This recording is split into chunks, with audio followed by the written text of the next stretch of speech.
প্রিয় ছাত্রছাত্রী, তোমাদের প্রত্যেককে তোমার আমার চ্যানেল আরটি এডুকেশনে আরেকবার স্বাগত জানাই। তো আজকে চলে এসেছি ক্লাস 11 এর একটি খুবই ইন্টারেস্টিং এবং একটি গুরুত্বপূর্ণ কিছু ভিডিও নিয়ে, যেটা তোমরা যারা ক্লাস 11 এ সায়েন্স নিয়ে পড়তে চাইছো এবং সাবজেক্টে কেমিস্ট্রি বা রসায়ন রয়েছে, প্রত্যেকের জন্য কাজে লাগবে। তোমরা প্রত্যেকে আশা রাখি মাধ্যমিক পরীক্ষা খুব ভালো দিয়েছো এবং তোমরা যারা ক্লাস 11 এ সায়েন্স নিয়ে পড়বো বলে ভাবছো এবং বেসিক জিনিসগুলো এই মুহূর্তে শিখে নিতে চাইছো এবং সম্পূর্ণ ক্লাসটা আমার সাথে অনলাইনে ইউটিউবের মাধ্যমে কেমিস্ট্রি শিখতে চাইছো, প্রত্যেকের জন্য কিন্তু গুরুত্বপূর্ণ হতে চলেছে আমাদের এই চ্যানেল আরটি এডুকেশন। সেই আরটি এডুকেশনের আজকে আমাদের যে প্রথম ক্লাস 11 এর যে প্রথম ক্লাস আজকে আমরা যেটা আপলোড করতে চলেছি ইউটিউবে, সেখানে আমরা যেটা শিখে নেব সেটা হচ্ছে পরমাণুর ইলেকট্রন বিন্যাস। তোমরা প্রত্যেকে ক্লাস 10 এ পরমাণুর ইলেকট্রন বিন্যাস কিন্তু করে এসেছো। সেখানে তোমরা কেবলমাত্র বেসিক কিছু জিনিস কিন্তু শিখেছিলে, বাট এই মুহূর্তে দাঁড়িয়ে আমরা বেসিক টু অ্যাডভান্স অর্থাৎ ইলেকট্রন বিন্যাস একটা মৌলের ক্ষেত্রে কিভাবে হয় সেগুলো কিন্তু ডিটেইলসে জেনে নেব। তো কোনো রকম কোনো স্কিপ না করে ভিডিওটা কিন্তু তোমরা দেখতে থাকো।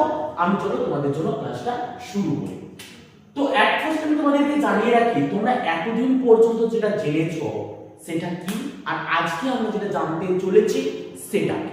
তো একটা বেস্ট এক্সাম্পলের দ্বারা আমরা বুঝে নেব যে তোমরা এতদিন পর্যন্ত শিখেছিলে কোনটা আর আজকে আমরা শিখতে চলেছি কোনটা।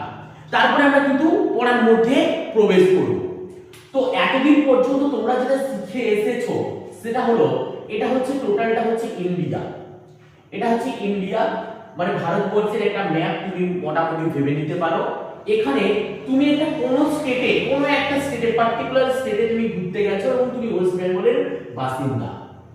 তো সেই মুহূর্তে সেখানকার জন্য কোনো ব্যক্তি তোমাকে যদি জিজ্ঞাসা করে যে তুমি কোথা থেকে এসেছো, তুমি পারফেক্টলি যে উত্তরটা দেবে একবার সেটা হবে যে আমি ওয়েস্ট বেঙ্গল থেকে এসেছি। বাট এই ওয়েস্ট বেঙ্গল থেকে আসা এই বলাটা কি তোমার একদম ঠিকানা কি একদম পার্টিকুলার যে লোকেশন, সেই লোকেশনটা কি দিতে পারবে? একদমই পারবে না। সেরকম ভাবে তোমরা এতদিন পর্যন্ত যে ইলেকট্রন বিন্যাস সম্পর্কে পড়ে এসেছো, সেখানে তোমরা পড়েছো যে একটা প্রথম কক্ষকে আমরা কে বলি, পরের কক্ষকে আমরা এল বলি, তার পরের কক্ষকে আমরা এম বলি, এবং সেখানে ইলেকট্রন কিভাবে থাকে না, আমরা সাপোজ একটা एग्जांपल নিয়ে বলতে পারি লিথিয়াম, যার অ্যাটমিক নাম্বার 3, তাকে আমরা এইভাবে দেখাই 2,1। বাট এখানে যে 2,1 লিখলাম, তো এর মধ্যে সেই জিনিসটা দেখা গেল যে এটা কে তে রয়েছে এবং এটা এল এ রয়েছে, বাট পার্টিকুলার যে লোকেশন সেটা কিন্তু আমরা এখানে পেলাম না। এই যে আমরা ওয়েস্ট বেঙ্গল বললাম, এই ওয়েস্ট বেঙ্গলের ভেতরে কতগুলো পার্ট রয়েছে যার মারফতে আমি তোমার বাড়ি সঠিক অ্যাড্রেসটা কিন্তু পেতে পারি। যেমন তোমরা যদি আমার অ্যাড্রেস জানতে চাও, আমি যদি বলি তোমাকে যে আমি এই ডিস্ট্রিক্টে থাকি, তুমি কি গোটা ডিস্ট্রিক্টটা আমাকে খুঁজে বেড়াবে? তেমনটা কিন্তু নয়। আমরা পার্টিকুলার যখন একটা অনলাইনে কোনো একটা জিনিস অর্ডার দিই, তখন কিন্তু সেখানে আমরা ল্যান্ডমার্ক দিই, সেখানে আমরা আমাদের গ্রামের নাম দিই, আমার হাউস নাম্বার দিই, আমার পিন নাম্বার দিই, যার ফলে কিন্তু ট্র্যাক হয়েছে এই অনলাইনের বস্তুটা আমার বাড়ির কিন্তু দরজায় এসে পৌঁছায়। তেমনি এই ওয়েস্ট বেঙ্গলের মধ্যে কিছু ডিস্ট্রিক্ট আছে, সেই ডিস্ট্রিক্টের মাঝখানে কিছু থানা আছে অর্থাৎ পুলিশ স্টেশন আছে, এবং সেই পুলিশ স্টেশনের মধ্যে কিছু গ্রাম আছে, ভিলেজ, এবং সেই ভিলেজের মাঝখানে কিন্তু আমার ঘরটা আছে। তাহলে এই যে চারটা জিনিস, এই চারটা জিনিসের কিন্তু তোমাকে প্রয়োজন পড়বে পার্টিকুলার আমার লোকেশন জানার জন্য। সেরকম ভাবে একটা ইলেকট্রনকে পার্টিকুলারলি কোন পজিশনে আছে সেটা জানার জন্য আমাদের যেটা প্রয়োজন পড়বে সেটা হচ্ছে সঠিকভাবে ইলেকট্রন বিন্যাসটা জানা। আর একটা এক্সাম্পল দিয়ে আগে বেসিক জিনিসটা তোমরা ক্লিয়ার করে নাও যে কেন আমরা পড়বো, কেন আমরা জানবো, কেন আমাদেরকে শিখতে হবে, তারপরে আমরা কিন্তু শিখবো যে কিভাবে করব।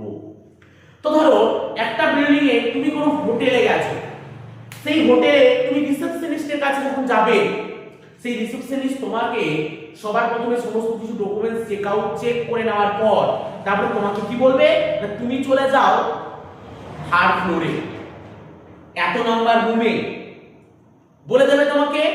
কিন্তু যদি তোমাকে খুঁজে তোমার কোনো বন্ধু সেই জায়গায় পৌঁছায় এবং কোনো সেই পার্টিকুলার যে রিসেপশনিস্ট ছিল সে যদি শুধুমাত্র বলে যায় যে থার্ড ফ্লোর, তুমি ভাবো এটা একটা বিল্ডিং, এই বিল্ডিং এর এখানে রিসেপশনিস্ট বসে আছে, তুমি থার্ড ফ্লোরে কোন একটা রুমে, অনেকগুলো রুম রয়েছে, সেই রুমের কোন একটা পার্টিকুলার রুমে তুমি আছো। সে বন্ধু এসে যখন রিসেপশনিস্টকে জিজ্ঞাসা করলো, সে বলল তুমি কিন্তু থার্ড ফ্লোরে কিন্তু রয়েছো। বাট পার্টিকুলার যদি রুম না বলে, তুমি কি প্রত্যেকটা রুমে গিয়ে দেখতে থাকবে যে কোন রুমে তোমার বন্ধু রয়েছে? তো এমনটা কিন্তু হতে পারে না। সেরকম ভাবে এই ইলেকট্রন কোন জায়গায় আছে সেটা কিন্তু পার্টিকুলারলি একটা বিষয়ের উপর ডিপেন্ড করে, সেটা হচ্ছে কোয়ান্টাম নাম্বার। কি বললাম তোমাদেরকে? Quantum number. এই যে কোয়ান্টাম নাম্বার, এই কোয়ান্টাম নাম্বার জিনিসটা কি? কোয়ান্টাম নাম্বার জিনিসটা কি মন দিয়ে বুঝবে। এটা কিন্তু আমরা ডিটেইলসে পড়বো। কোথায় ডিটেইলসে পড়বো? যখন আমরা ক্লাস 11 এর টোটালি সিরিজ শুরু করব এবং পরমাণু গঠন যে চ্যাপ্টারটা রয়েছে সেটা পড়ব। সেখানে আমরা এই যে কোয়ান্টাম নাম্বার, এই কোয়ান্টাম সংখ্যা সম্পর্কে আমরা কিন্তু ডিটেইলসে স্টাডি করব। এই কোয়ান্টাম সংখ্যাকে টোটাল 4টি ভাগে ভাগ করা যায়। কয়টি ভাগে ভাগ করা যায়? 4টি। একটাকে বলা হয় মুখ্য কোয়ান্টাম সংখ্যা। কি বললাম? একটাকে বলা হয় মুখ্য কোয়ান্টাম সংখ্যা, যেটাকে n দ্বারা ডিনোট করা হয়। একটাকে বলা হয় গৌণ কোয়ান্টাম সংখ্যা, যেটাকে l দ্বারা ডিনোট করা হয়। একটাকে বলা হয়, এই যে আমরা কি বললাম, মুখ্য কোয়ান্টাম সংখ্যা, গৌণ কোয়ান্টাম সংখ্যা। 3 নাম্বার যে আমাদের কোয়ান্টাম সংখ্যাটা রয়েছে সেটা হচ্ছে ম্যাগনেটিক কোয়ান্টাম সংখ্যা বা চৌম্বকীয় কোয়ান্টাম নাম্বার, যেটাকে কিন্তু m দ্বারা ডিনোট করা হয়। এবং লাস্ট এন্ড ফাইনাল যে কোয়ান্টাম সংখ্যাটি রয়েছে তার নাম হচ্ছে স্পিন কোয়ান্টাম সংখ্যা, যার নাম হচ্ছে কি স্পিন কোয়ান্টাম সংখ্যা, যেটাকে কিন্তু s দ্বারা ডিনোট করা হয়। এটা তোমাদেরকে কিন্তু মনে রাখতে হবে। যদি আমি এটাকে এর সাথে তুলনা করি, তাহলে এটাকে আমরা কি বলবো? ডিস্ট্রিক্ট বলতে পারি। এটাকে আমরা তার কি বলতে পারি? পুলিশ স্টেশন বলতে পারি। এটাকে আমরা কি বলতে পারি? ভিলেজ বলতে পারি। এবং এটা হচ্ছে আমার সেই বাড়ির নাম্বার আমি বলতে পারি, আমার হোম বলতে পারি। কেমন? তাহলে এই রকম ভাবে আমরা কিন্তু ইলেকট্রনের কিন্তু বিন্যাস করব। সো এই ইলেকট্রনের বিন্যাস করার জন্য সবার প্রথমে জানতে হবে n কে। এই n টা কি, l টা কি, এর মানে বা কি, m টা কি এবং s টাই বা কি, এত কিছু জিনিস কিন্তু তোমাকে আইডেন্টিফাই বা ভালোভাবে কিন্তু জেনে নিতে হবে। বাট আজকের এই ভিডিওতে আমরা একদমই এগুলো জানবো না।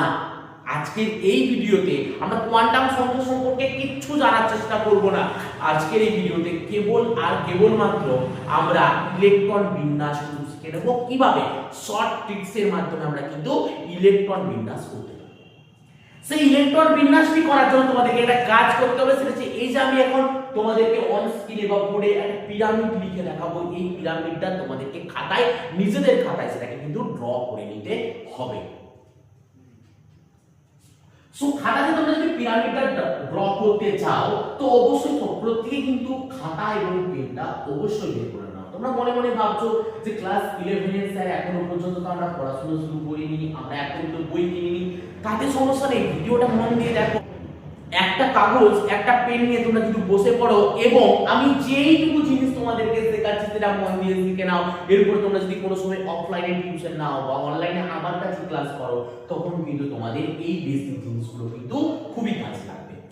তো এখানে আমি বলে রাখি, একটু আগে বলেছি n হচ্ছে গিয়ে কি মুখ্য কোয়ান্টাম সংখ্যা, যেটা কিন্তু ইলেকট্রন কোন কক্ষে আছে সেই কক্ষের কথা চিহ্নিত করে। অর্থাৎ এটা যদি আমি নিউক্লিয়াস বলি, এই নিউক্লিয়াসকে কেন্দ্র করে কিছু কক্ষ আছে যেখানে কিন্তু পার্টিকুলারলি ইলেকট্রনগুলো থাকে। সেই কক্ষে কিছুগুলো উপকক্ষ আছে যার মধ্যে ইলেকট্রনগুলো থাকে এবং সেই উপকক্ষে কিছুগুলো কি আছে? ছোট ছোট ছোট ছোট মানে কি বলবো তোমাদেরকে, ঘর আছে যেখানে কিন্তু ইলেকট্রনগুলো তাদের সজ্জিত অবস্থায় থাকে আর কি। তো এখানে এই n টা হলো গিয়ে কি না মুখ্য কোয়ান্টাম সংখ্যা। এই মুখ্য কোয়ান্টাম সংখ্যা যদি 1 হয়, মনে রাখবে আমরা কিন্তু বারবার বলছি কোয়ান্টাম সংখ্যা সম্পর্কে আমরা ডিটেইলসে পরে পড়ব।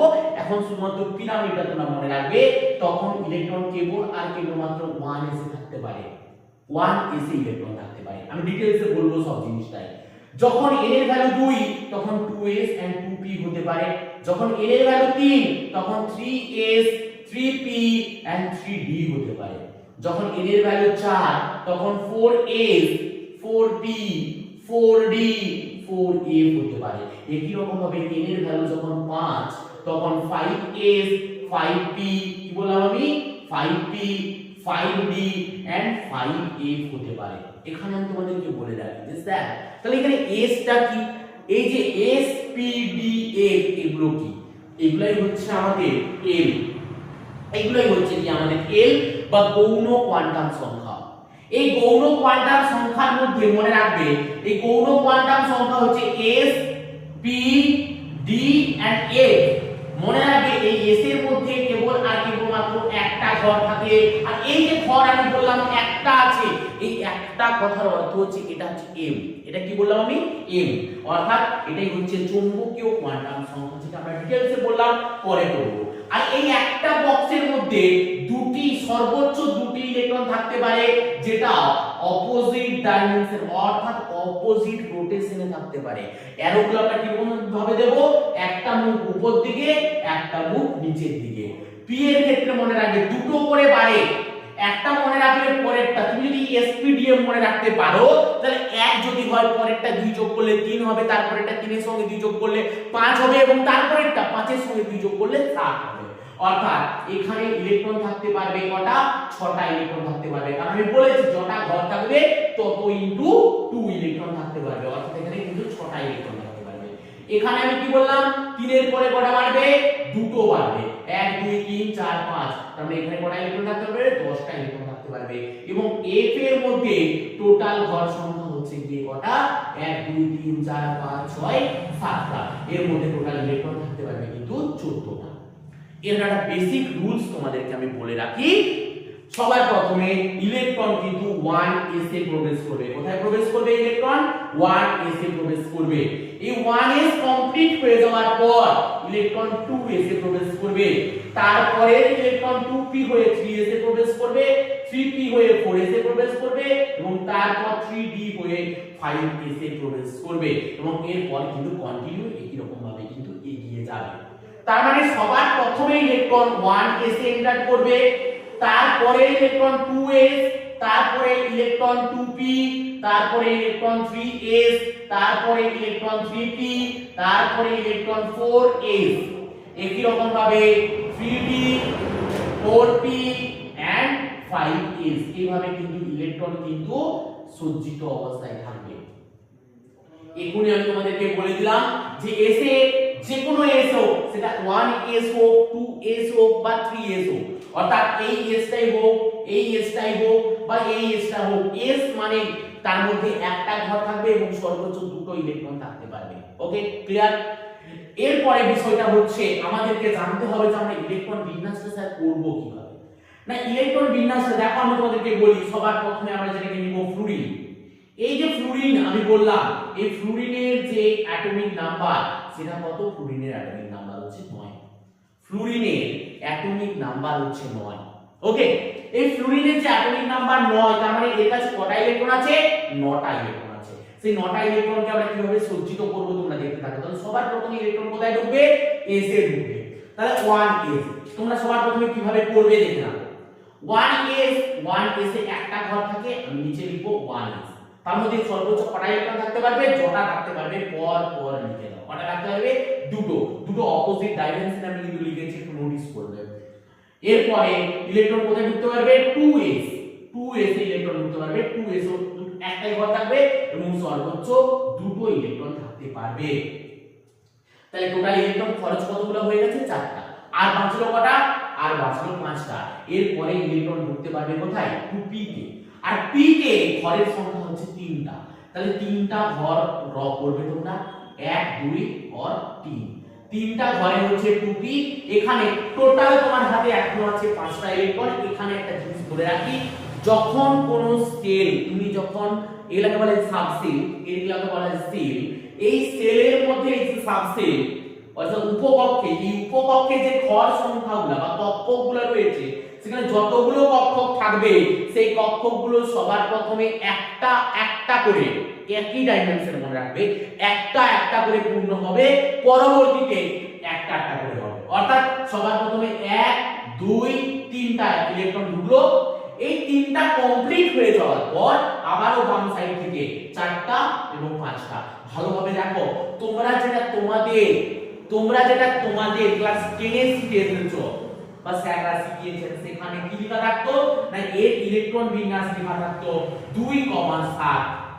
প্রত্যেকে মনে পড়ছে 2,7? এবার তোমরা বলবে স্যার 7টা এলো কোথা থেকে? দেখো ভালোভাবে, এটা হচ্ছে সেল নাম্বার 1, অর্থাৎ এই যে সেল, এখানে মাত্র দুটো ইলেকট্রন থাকতে পারে।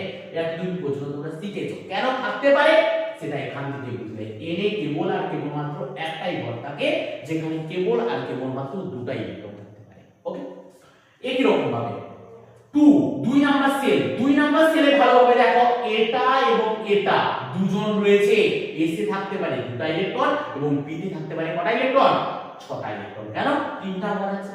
তো এর মধ্যে এই পিতে এই যে 2 নাম্বার কক্ষে অর্থাৎ এল এ কতগুলো ইলেকট্রন আছে? 1টা 2টা 3টা 4টা 5টা 6টা 7টা, ওই জন্য 2,7 লেখা থাকে। এরপরে বিষয়টা হচ্ছে যে স্যার প্রত্যেকবারে কি আমরা এইভাবে বক্স করে করে লিখবো?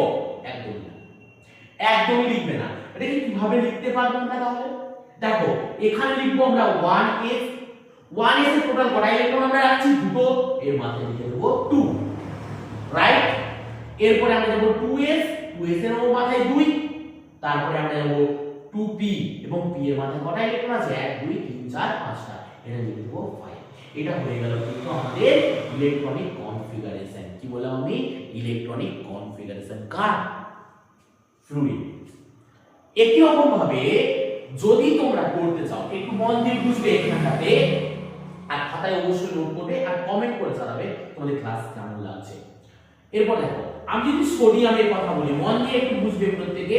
আমি আজকে এই ক্লাসটা বেশি দীর্ঘ করব না, বেসিক জিনিস শেখাতে এসেছি, বেসিক জিনিস শেখাবো এবং আজকের ক্লাস এখানেই রাখবো, কারণ আজকের এই ক্লাসটা হচ্ছে আমাদের ইন্ট্রোডাকশন ক্লাস।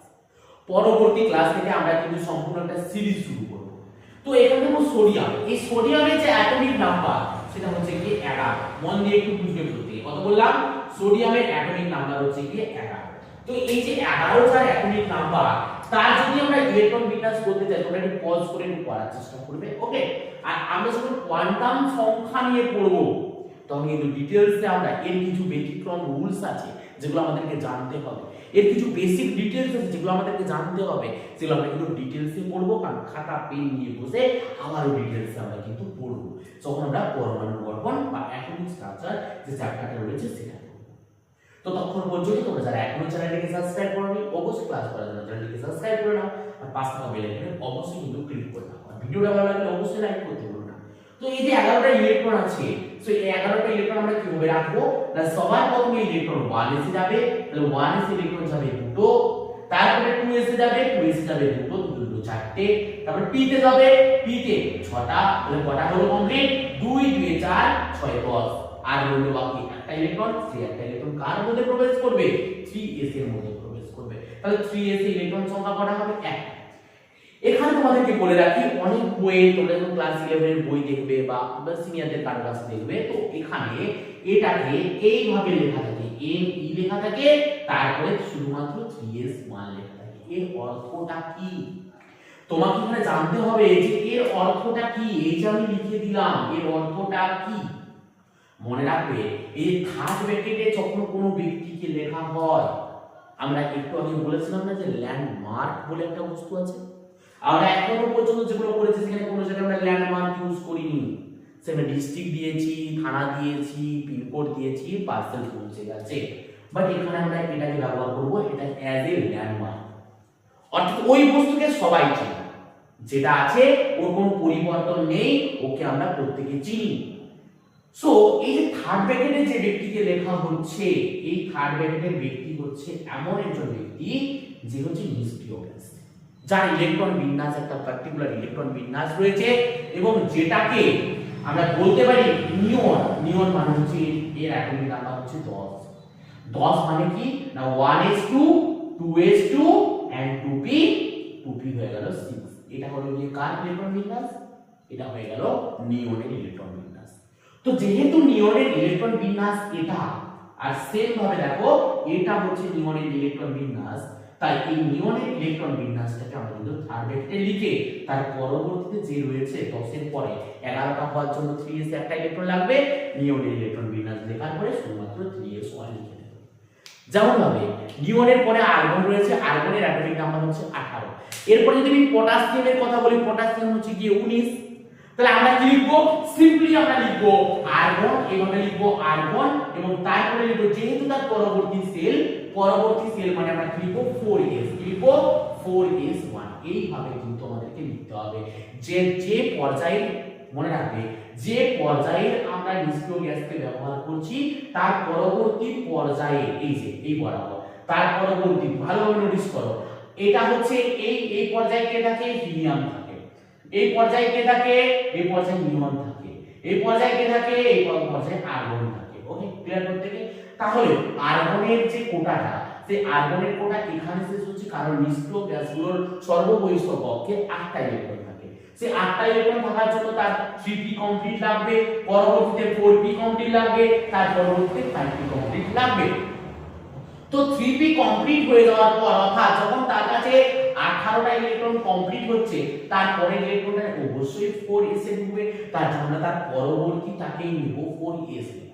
যদি আর্গনের পরে আমরা যদি জেননের কথা বলতাম, সেই জেননের কথা যদি আমরা বলতাম, তার ক্ষেত্রে কি হতো? তার ক্ষেত্রে pটা কমপ্লিট থাকতো, তাহলে pটা 4p কমপ্লিট থাকার পরে তার পরবর্তী যে ইলেকট্রনটা, সেই পরবর্তী ইলেকট্রনটা কিন্তু 5s এ কিন্তু প্রবেশ করত। অর্থাৎ একে থার্ড ব্র্যাকেটে লেখার পর তারপরে আমরা কিন্তু 5s লিখতাম। এইভাবে কিন্তু আমাদেরকে কিন্তু এগিয়ে যেতে হবে। তো আশা রাখবো আজকের এই ভিডিওতে তোমরা কিন্তু ইলেকট্রন বিন্যাস সম্পর্কে একটা বেসিক যে আইডিয়া সেটা কিন্তু তোমরা লাভ করেছো। তো এর পরবর্তী ক্লাস থেকে আমরা কিন্তু ডিটেইলসে পরমাণুর গঠন চ্যাপ্টারটা ডিটেইলসে পড়ার চেষ্টা করব, অর্থাৎ ক্লাস কিন্তু শুরু করব। আজকে ছিল কেবল আর কেবলমাত্র ইন্ট্রোডাকশন ক্লাস। তোমরা প্রত্যেকে আশা রাখি মাধ্যমিক পরীক্ষা ভালো দিয়েছো, প্রত্যেকে ভালোভাবে একটা রেজাল্ট করবে এবং ভবিষ্যতে কিন্তু এগিয়ে যাবে।